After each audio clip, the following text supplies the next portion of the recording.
Hey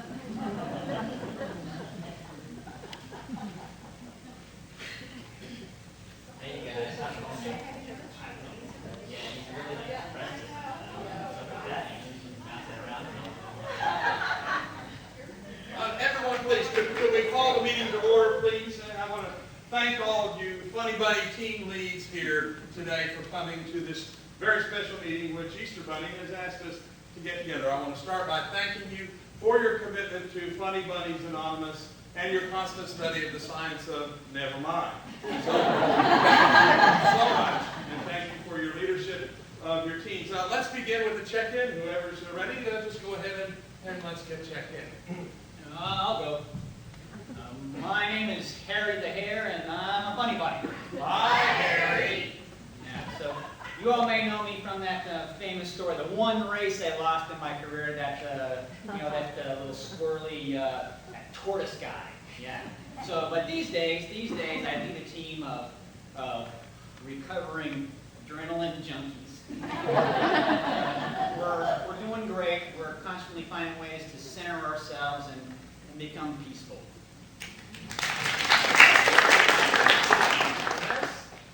Oh, I guess I'll go.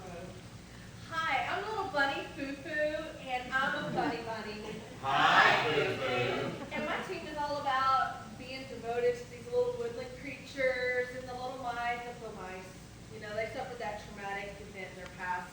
And so we're all about integrating them into the community and making sure that they all fit perfectly and they feel love and devotion.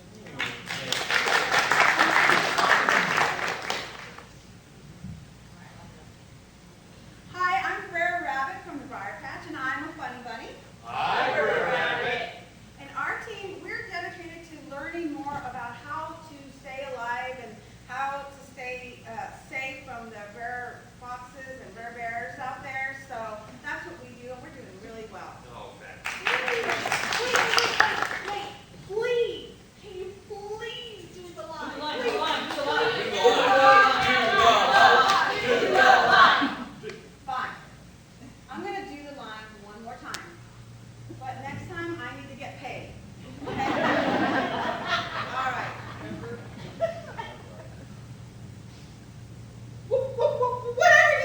Whatever you do for a fox, whatever you do, please don't throw me in that briar patch.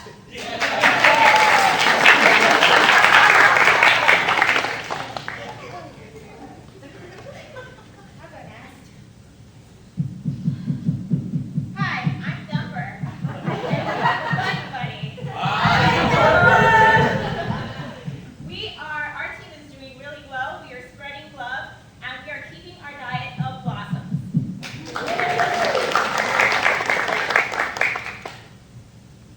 Hi, everybody. I'm the Energizer Bunny. Hi, Energizer Bunny. My team is doing really well. We're always constantly working on drumming because Energizer Bunnies do a lot of drumming. And also looking for ways to help people keep going.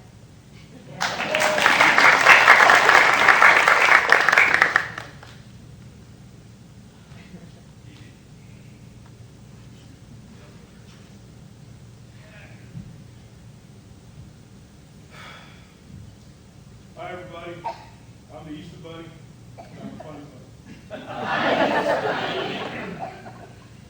As you guys know, I really don't even want to talk. I call this meeting, so I guess I'm going to talk. You guys know I like to have a good time. So I was in Jamaica a couple of days ago, and I was partying with the Jamaican bobsled team. You guys really know how to party. I don't remember everything that happened, but I remember messing around with the bobsled, and long story short, I don't know how I'm going to get Easter done next week because I woke up the next morning with a broken leg.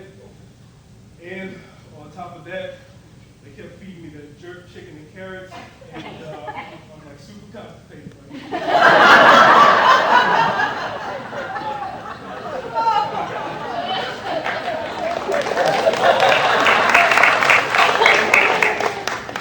Hi, everybody. I'm the General Mills Tricks Rabbit, and I'm a funny bunny. Hi, Tricks Rabbit. And I do appreciate everybody being here. Really, we're here together as team team leads to support Easter Bunny.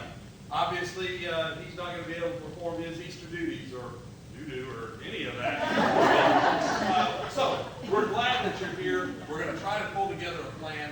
How do you feel about it, team leads? Well,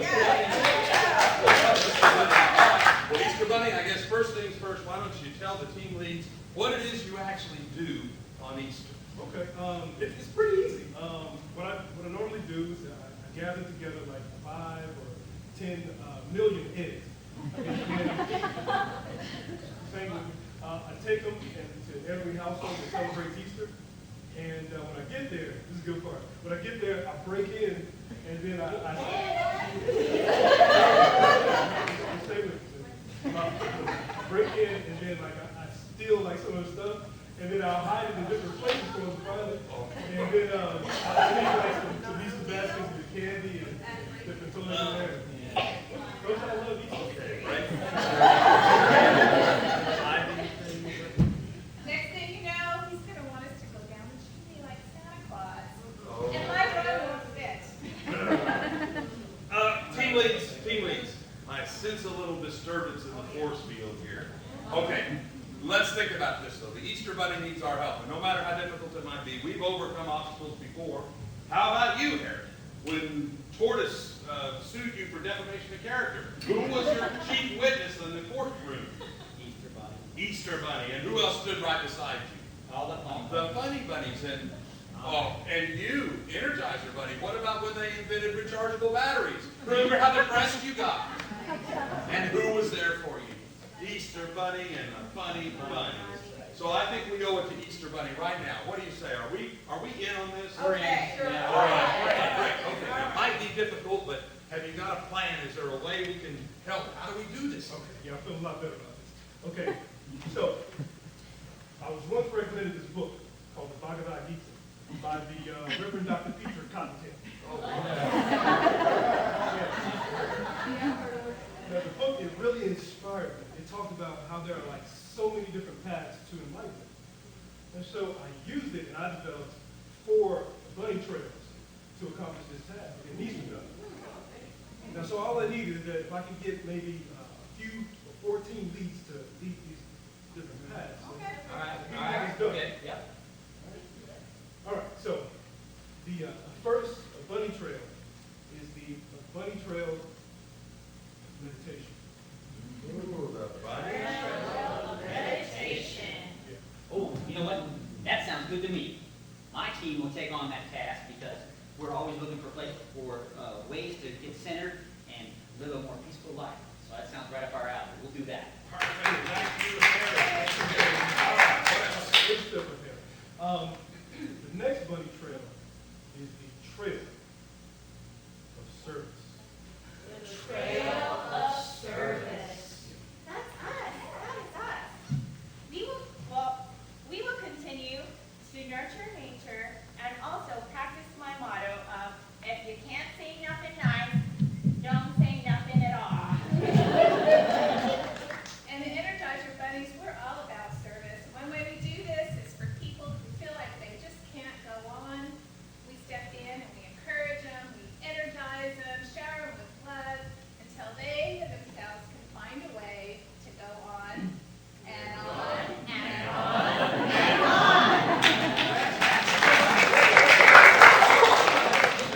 Yep. 2 down, 2 to go.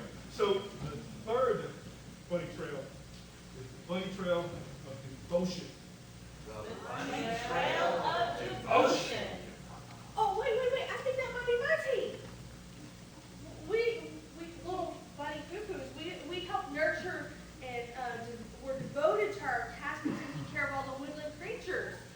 We're devoted to the field mice and come and get back into the population, and we're devoted to the the forest. I mean, that's us. We're devotion. That's it. 1, 2, 3. One more. Okay. This is good. Okay, so the last bunny trail, last but not least. This bunny trail requires a lot of study.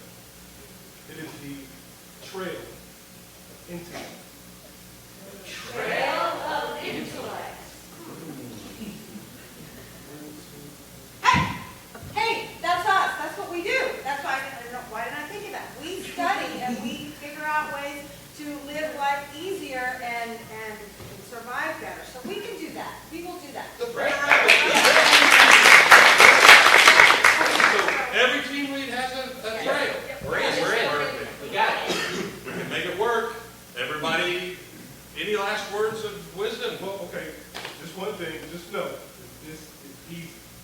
just know that each one of you, as you travel down your particular trail or path, everything that you need to complete it will be found by force. Fabulous. Thank you, Easter Bunny. This is wonderful. All right, if we're ready, I think we're ready to find our paths, our trails, and let's close today's meeting with our funny bunny preach, shall we? Yes. Remember, Remember, never judge another bunny till you've walked a mile in his shoes. That way, when you do judge them, you'll be a mile away and you'll have their shoes.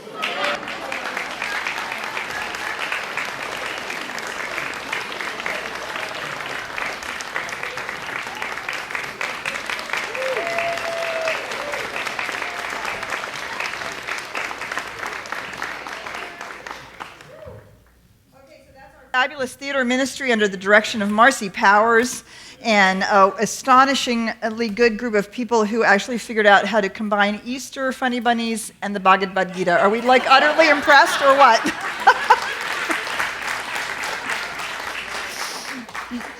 Thank you so much. All right, so what is your path to enlightenment? What bunny trail are you on? That is our question for today. And, so often we find ourselves confined, I think sometimes, to a particular path or a particular trail, especially those that we think we should be on, and the ways we think we should be doing it.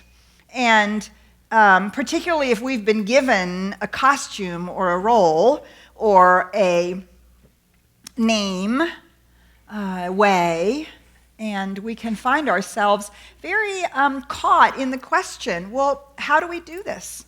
How do we walk our own path to enlightenment? How do we discover our own experience of the divine, our own relationship to the presence within us, and the way in which we're going to walk in the world? The Easter Bunny has done a fabulous job, and now the Easter Bunny needs help, and we're all going to do it our own way. We're all going to find our own road. As we talked about it last week, this is one of the primary kernel messages of the Bhagavad Gita, how to bring our spiritual practice into the world. The last month we did prayer, and now we're moving out into life. How do we bring our spiritual practice out into life?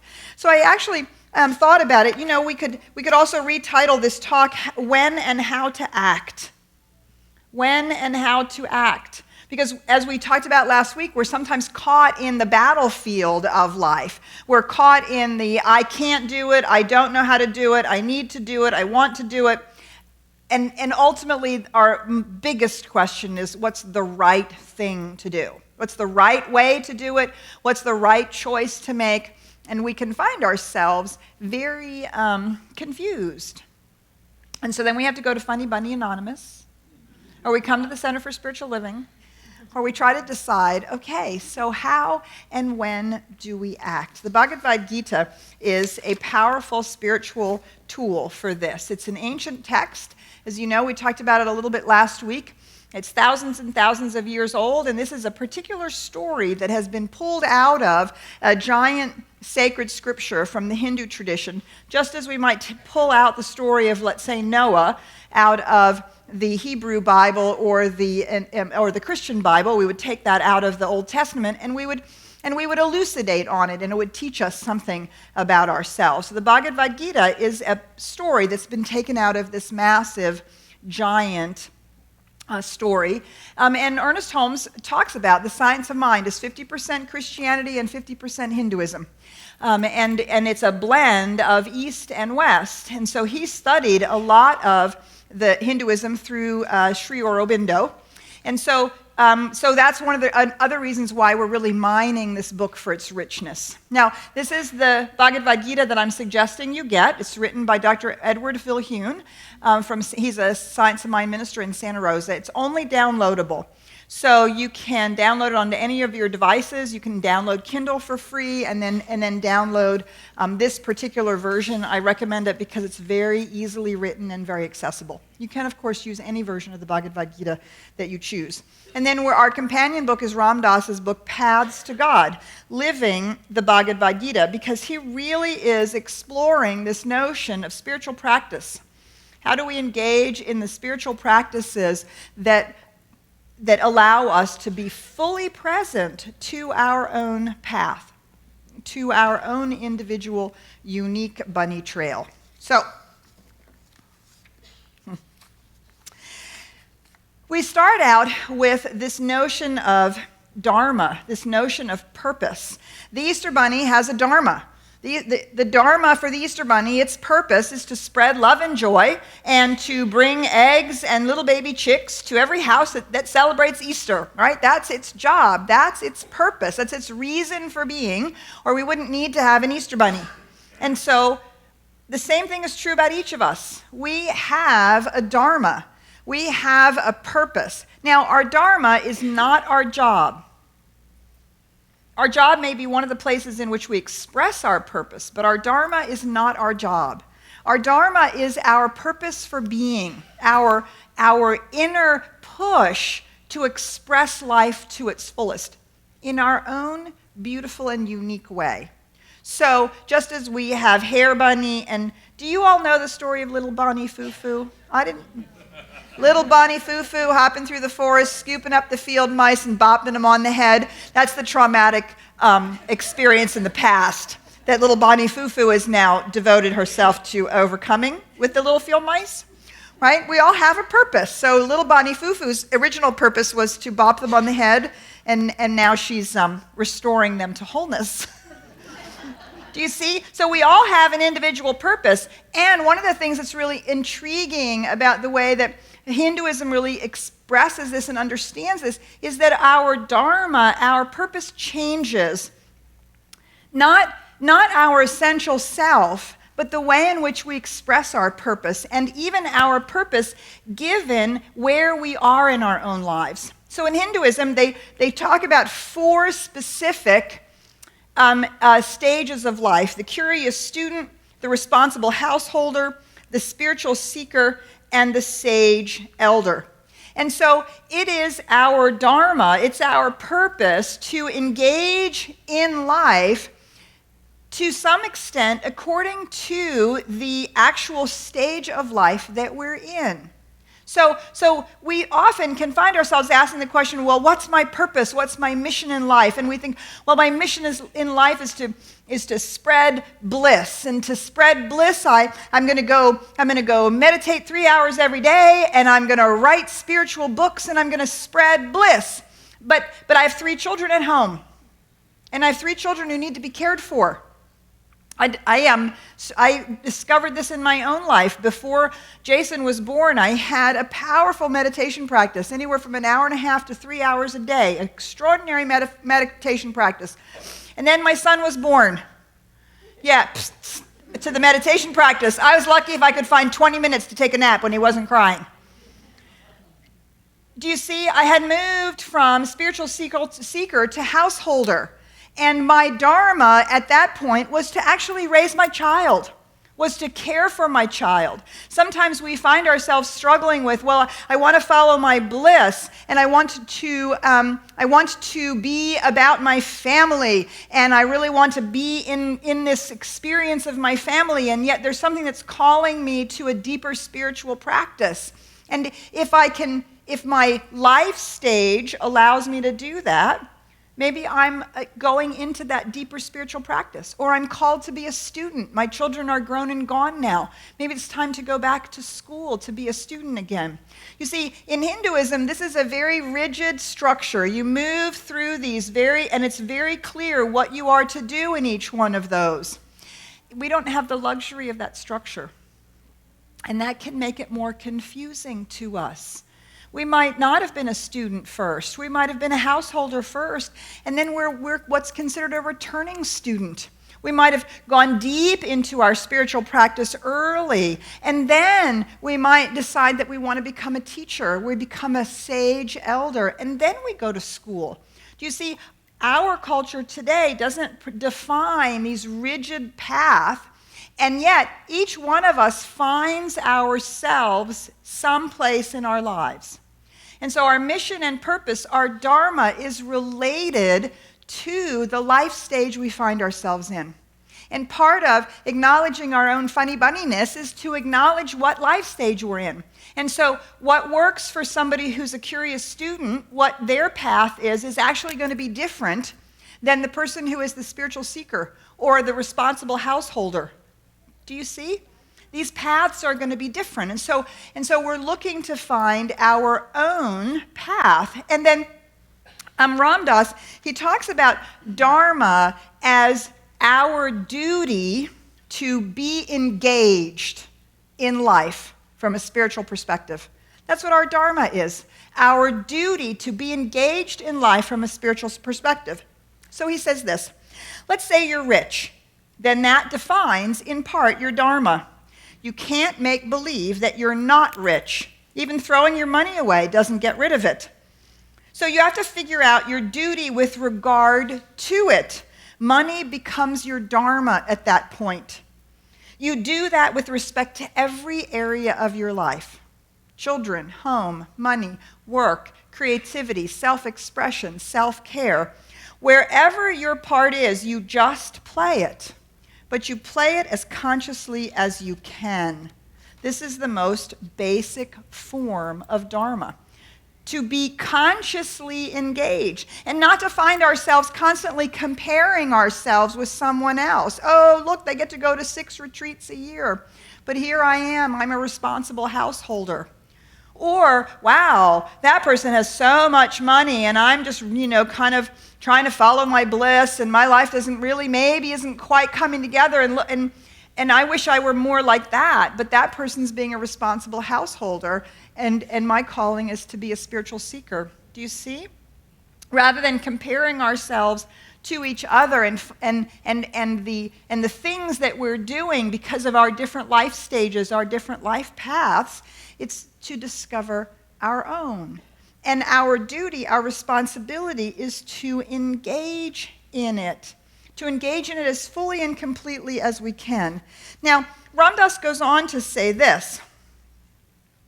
We can see that there are ways of inhabiting our roles, these roles or any other roles, mother, wife, worker, boss, any role. We can see that there are ways of inhabiting our roles without making quite so much of them. It's really not necessary to take our lives quite so personally. Your body, your mind, your personality, that's all just part of nature. It's all just lawful stuff happening. Why are you getting uptight about it? Let it be harmonious with its lawful manifestation, and don't struggle against it so hard. Why do we beat ourselves up when we want to be meditating, but we have children at home to take care of? Okay, take care of the children. And when the children are grown and gone, it will be then time to do the next thing. And you see, we have a big to-do about it because we're comparing ourselves to each other. Let it be harmonious with its lawful manifestation and don't struggle against it so hard. Live your life more lightly, more impersonally. Don't get so caught, so trapped in your own melodrama. Isn't that amazing? Don't take your life so personally. Hold it a little more lightly. Because the truth is, it's not the outer acts that are your Dharma. It's the way in which you inhabit it. It's the way in which you move into it. And so when the Easter Bunny couldn't fulfill its Dharma anymore, right, everybody gets to say, oh, I can take the part that resonates with me. I can find the path that resonates with me, that's my path to move on. And it's good. We can find ourselves as a student and think, oh my gosh, these people, they're traipsing around the world and they're getting to do all these things. But right now, the life stage I'm in, I could be a returning student, I could be 80 years old. My life stage right now is to be a student again. And to really allow ourselves to be exactly and precisely where we are and what's being called for. So discovering our Dharma and operating with our purpose is one of the fundamental points that the Bhagavad Gita is trying to teach us how to do. It's trying to teach us how to engage with our Dharma, with our purpose. When Krishna is speaking to Arjuna in this, and he's teaching how to engage in it, the very first thing that we're taught is how to listen for our Dharma. We actually want to listen for that inner urge, that inner push, that thing that is seeking to be expressed through us. And then we want to listen for our next step.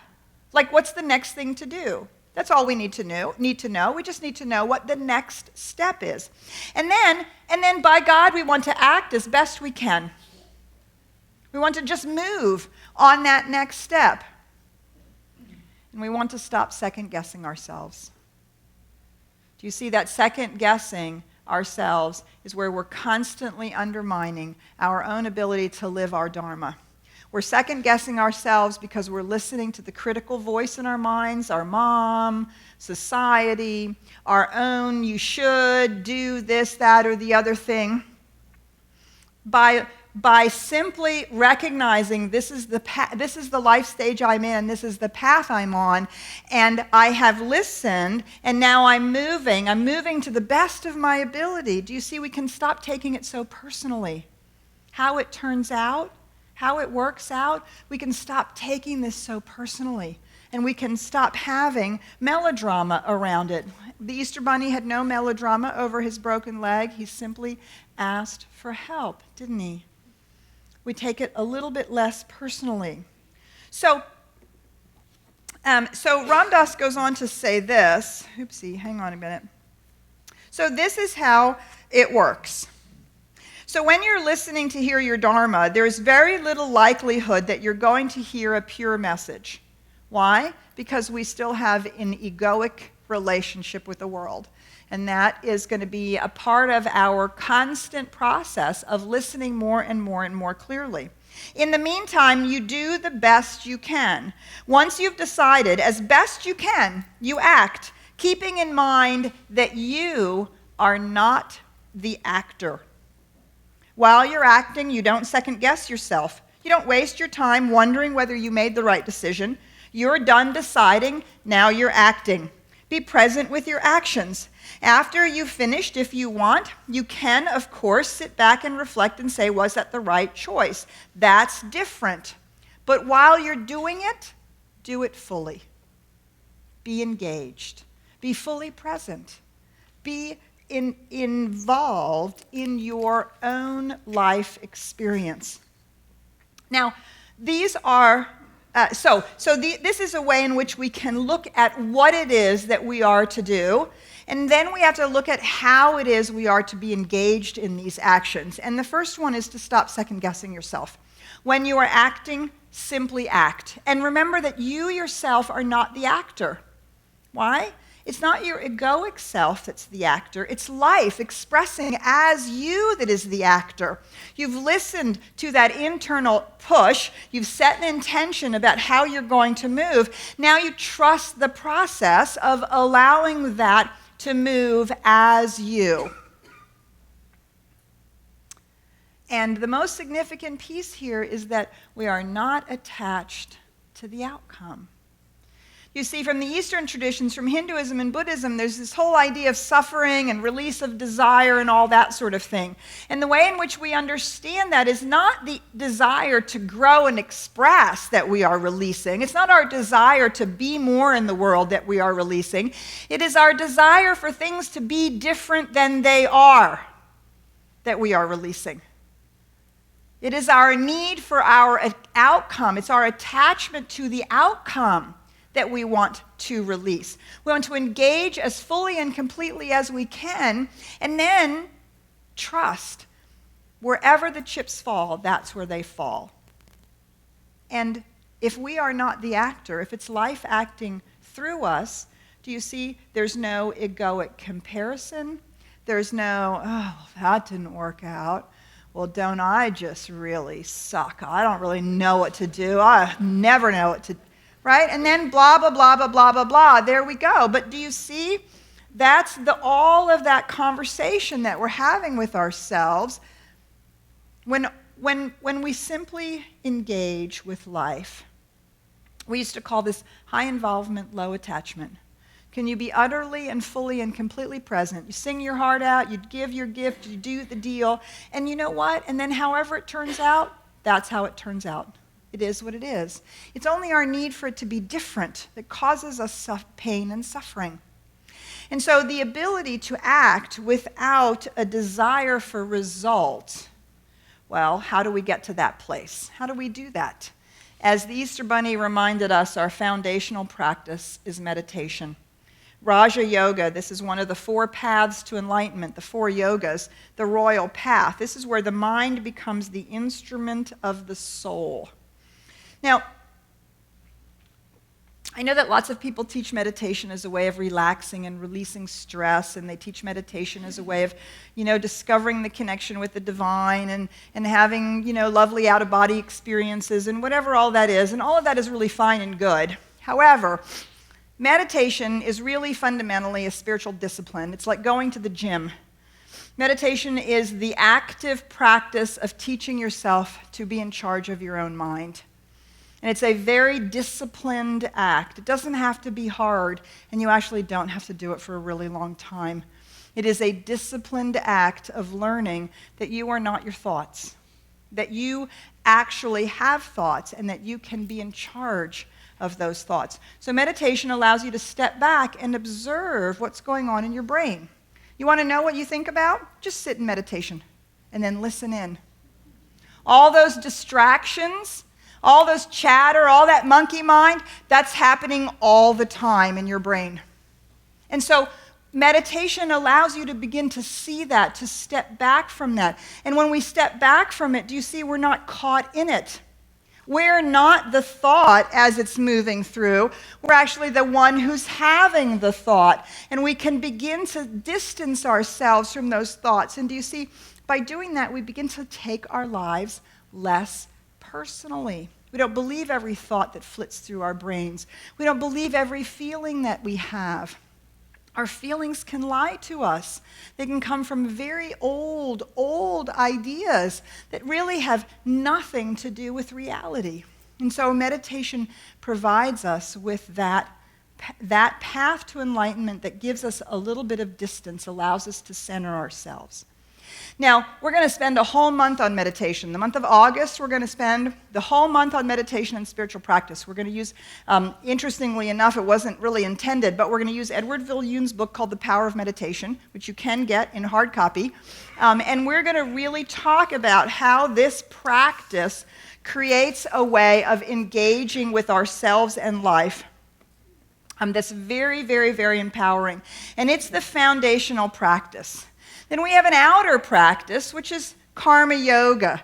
This outer practice is the practice of selfless service. Karma yoga is the path of action, the practice of consciously using one's daily life and work as a spiritual path while relinquishing attachment to the fruits of the action. Right? This is that acting without having our death grip on how it's supposed to be. Now, selfless service, let's talk about selfless service for a minute. How many of us, you don't have to raise your hand, how many of us when we hear the term selfless service, we think, oh, well, I have to sort of sacrifice myself, or I have to put other people first, or selfless service means that somehow I'm all humble and I put myself in the background and it's all about surrendering to something that needs to be done. Actually, some of us go right into martyrdom. So, right? Isn't that right? Isn't that what we taught? Well, it's okay. I'll do it again. It's all right. I'll do it. I'm fine. And we believe that that's selfless service, right? That is not what karma yoga is. That's not what karma yoga means. Selfless service means service that is not located in the egoic I. It means service that is not from the little self, the self with a small s. Selfless service is that doing that knows that I'm not the actor, that recognizes that spirit is what's moving through me, that it is actually the spirit that's acting as me and through me. Do you see, selfless service is when we put ourselves, our little self, aside. We're not looking for the reward. We're not looking for the outcome. We're not looking for the result. What we're looking for is the engagement. Are we engaging as deeply as possible as a spiritual being in whatever it is? Ram Dass says this. First, he says, we listen to hear what our Dharma is, and we try to become harmonious with that. Next, we perform each act as purely as we can without thinking about any reward. And then the final key instruction is you act without thinking of yourself as being the actor. The action is happening through you, but you aren't doing it. You have stepped out of the way. So do you see, selfless service isn't just, oh, I'm doing community service or I'm being in service to the world so that there's world peace. Selfless service is answering the phone in the call center in which you work, recognizing that it is the action that is happening through you.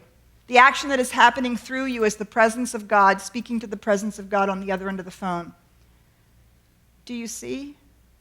Whether we're raising our children, whether we're in school, whether we're spiritual seekers, we can do each of these things from this place where we have stepped out of the way and we're allowing spirit to be the movement, spirit to be the guide. That's what selfless service means. It doesn't mean giving until it hurts. It doesn't mean giving until you're burnt out.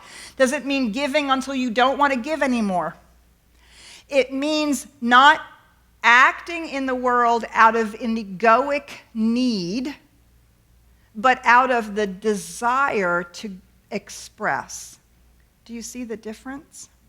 Now, one of the most powerful ways that I know how to practice this is a practice I had a long time ago, and I still do it occasionally. Actually, what I notice is that you'll see it in my Facebook posts, which I really find fascinating, is how often, so my practice was, for many years, my practice was, you know how you're talking to yourself all the time about things, right? You're talking to yourself about what's going on, and then and so like, I can't believe I'm really stupid, I can't believe I just did that, and blah, blah, blah, blah, blah. Okay, so practice talking to yourself without ever using the word I. So you don't say to yourself, I'm washing the dishes. What you say to yourself is dishes washing. I'm serious. Dishes washing. Washing dishes. Walking the street. Walking the dog. Not I'm going to go walk the dog. Walking the dog. Listening to music. Not I'm listening to music. Just listening to music. Paying bills. So we're describing the action without subscribing our personal identity to the one that's doing the action. And the more and more and more that you can do this practice, you will discover that the I drops out of your conversation. And a powerful restoration happens when we realize that it is life as us that is moving. The dishes are being washed. I am washing the dishes. Do you see how much more attached I am? I'm washing the dishes. Did I do a good job? What do you think? How am I doing all right? Am I doing it the right way? All of that comes up when it's I am doing it. I'm giving this presentation. Or this presentation is being given. A presentation being given. This begins to move us out of this place of I'm the one who's making it happen. And it moves us into the place of this acting, knowing that I'm not the actor. This is what we mean by karma yoga. This is a profound spiritual practice. And yes, it might be in community service, and it might be in service to, solving the problems of the planet, but it might also be in raising our children, caring for our loved ones, answering the phone, doing the deal in terms of the business deal that we're engaged in. Okay. So we have an outer practice, a foundational practice, an outer practice, and an inner practice. Our inner practice is Jnana Yoga, vision and wisdom. Our inner practice is this path of the intellect. I lovingly call it the you can't get there from here path. The path of the intellect, let's see what Ram Dass says. He says, the path of knowledge and wisdom arrived at through inquiry and discrimination. Inquiry and discrimination. This discrimination is the ability to discriminate between what is real and what is not real. What is a triggered response and what is a wholly self-engaged response. What's really going on in the world, or what do I think is going on? Do you see? The intellect is that, this Jnana Yoga path is the path, the Jesuits call it the path of contemplation. It is when we contemplate things and we work with ideas. It's the way, we're practicing the Jnana Yoga path when we are creating metaphors about how life works so that we can really get a hold of what it is we understand about the divine, about this thing we call God, about ourselves, about prayer, about anything. And this path is the path of inquiry. Is this really real? Is this really what's going on? Byron Katie's inquiry work is a fabulous Jnana Yoga practice. Is this what's really going on? And so this Jnana Yoga practice is the opportunity for us to think about things. Anytime we think and talk about our practice, our spiritual practice, our meditation practice, anytime we talk about what kind of practice we're doing, we are actually practicing Jnana Yoga. Anytime we seek to create models or metaphors that help us understand, anytime we contemplate the divine, or we contemplate right action, or we contemplate what we know, learning to separate the real and the unreal. And as we do this contemplation, you see, we actually use the intellect to get to beyond the intellect. We use the intellect until we reach intuition. That's what the Zen koan does. The Zen koan is also a fabulous example of Jnana Yoga. One of the things that I did many years ago is one of my practices was I spent a year contemplating infinity. Like this infinite universe, this infinite reality, like we say there's an infinite life. And when I first started hearing that, I had no idea what that meant. No idea, infinite, zero. Like I couldn't bend my mind around that at all. So I spent a year in my meditations just contemplating infinity, trying to wrap my mind around it, reading about infinity from a mathematical point of view, from a scientific point of view, reading mystics who talked about oneness, having experiences, meditating, and having my meditation be about infinity. And as I began to work with that and contemplate that, do you see my understanding of infinity grew and grew and grew and grew until all of a sudden I was popped into the experience, the intuition of infinity. And now I can say that I actually know what infinity feels like, even though my rational intellectual brain can't actually wrap itself around infinity. Do you see? This is a part of the Jnana Yoga path, to explore in this manner. When we explore different practices and we think about what practice will work best for us, we are actually using Jnana Yoga. So, and in our Bhagavad Gita, Krishna, he talks to Arjuna and he says, you must meditate, you must engage in selfless service, and you must have wisdom and discernment about how to act. You have to think about these things.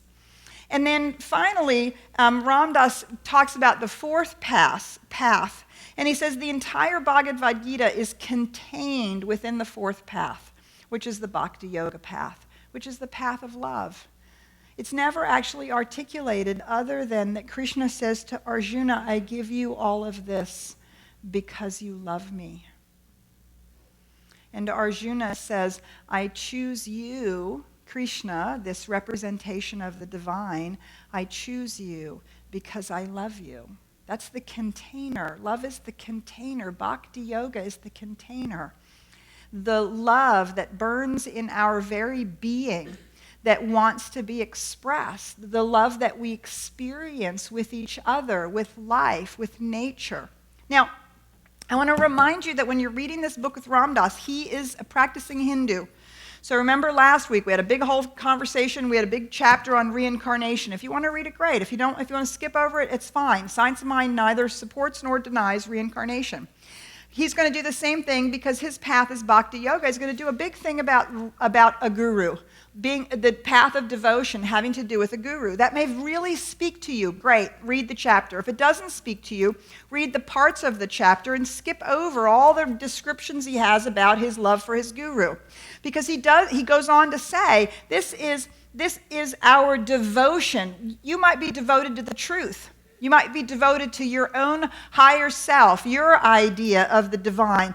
It is experiencing the love of God. For me, I chose this picture because this is where I experience devotion. I experience that container of love when I walk in the mountains and when I sit with my back against a tree, or when I gaze over a beautiful lake or the expanse of the ocean. I am filled with that sense of connection, which is the ultimate experience of love, that devotion to that which I am somehow engaged with and a part of.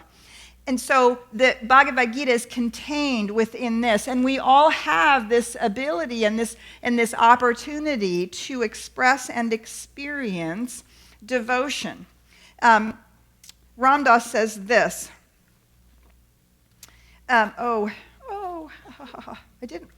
I didn't read you about the Jnana Yoga path. I'm going to go back, but I want to read this about the Bhakti Yoga path. He says this: devotion has to do with the heart, and there's something a little absurd in thinking about heart trips. Devotion is something experienced in a realm that is not necessarily conceptual, and so it doesn't lend itself very easily in words. So to feel it, we have to experience it directly through doing japa, which is chanting, through singing kirtan, through ritual and mantra and prayer, through remembering, through all the practices of merging in love and letting love happen to each of us. That's the only way we will come to know the bhakti practice. So I can stand up here and talk to you about it until I'm blue in the face, but this is why we have rituals and singing bowl meditations. This is why we have these experiences. And why we talk about our container of community and the experience of connection and love between us. These are all the ways in which we invite you into this practice of bhakti yoga, the container of love. I do want to just go back. I want to bracket this because I didn't get to read this. I think this is really great. This is his description of the Jnana Yoga, the path of vision and wisdom. Whenever we think about our practice or talk about our practices, the thinking and talking are forms of Jnana Yoga. We have to develop the kind of discriminating wisdom that can differentiate the real from the unreal, and the path of developing that description is the Jnana Yoga path. And he goes on to say, the intellect is an exquisite tool. It is our strong suit as humans, really, and in a way, it's the most powerful tool we have at our service for getting on with our journey. Once we understand what the journey is and understand that the intellect is supposed to be the servant, not the master. As it is the case in all of these paths, these aspects of ourselves that we're activating are servants of our path. And so you can see in the Christian tradition and in the Jewish Hebrew tradition, love the Lord thy God with all thy heart, with all thy soul, with all thy mind, and love your neighbor as yourself. These are powerful statements of the Bhakti Yoga path. Ram Dass goes on to say this: the various forms of spiritual practice rely upon each other. They don't stand alone. So we will have a path that resonates more with us. Maybe the path of love resonates more with us, or the path of service. And so he talks about himself as being karma yoga and bhakti yoga. I practice karma yoga and jnana yoga primarily. And yet all of the paths, we can walk them all and they all support us. Our job is to find the ones that work for us. Do you see? And stop trying to fit and walk someone else's path. So how and when to act? This is the Bhagavad Gita according to Petra. Through discipline, which is meditation, discernment, which is the intellect, non-attachment, which is action, and love, which is the Bhakti Yoga path. through discipline, discernment, non-attachment, and love, set in the context of the purpose you are called to in the moment. This is how you walk the path of enlightenment. And all of these practices serve us. And when you find yourself on the battlefield of life, should I choose this? Should I do that? Which direction should I go in? This is the way that we can understand when and how to act. Now, every service, every ritual, every class, every meditation, everything that we do here at this center is designed to help you explore these paths, discover tools and techniques on each of these paths, and to help you discover your own way, which is why we say we are a community of funny bunnies, because we all have our own path, and that path is the gift that we are to the world, the way in which we walk it. So you can go deeper into this conversation, as you know, every Wednesday with Veronica Valles, walking this path of enlightenment with this particular material, so you can dive a little more deeply into it. How and when to act. This is the crucial way in which we express our spirituality in the world. So let us pray. Just inviting you to go within now as we move into that still and quiet place. We recognize that there is a truth of our being that is so precious, so unique, so perfect, that it knows. It knows who it's called to be in the world. It knows how to engage in life. And its sole desire is to be love, joy, and to give its gift. There's something so unique and precious about who you are. And it is your path that you are called to, because it is your life that you are engaged in. Your life is a window for the divine to pour out into physical expression, to experience what you experience as you. And there's nothing more powerful and more whole-making than for you to walk your own path. Know that you are loved and guided in this path in every step of the way. Everything that you need is present, whether within you or in the angels and beloveds that are around you. For truly, we walk together this journey, each of us coming from love, going to love, living in love. And so it is. So it is.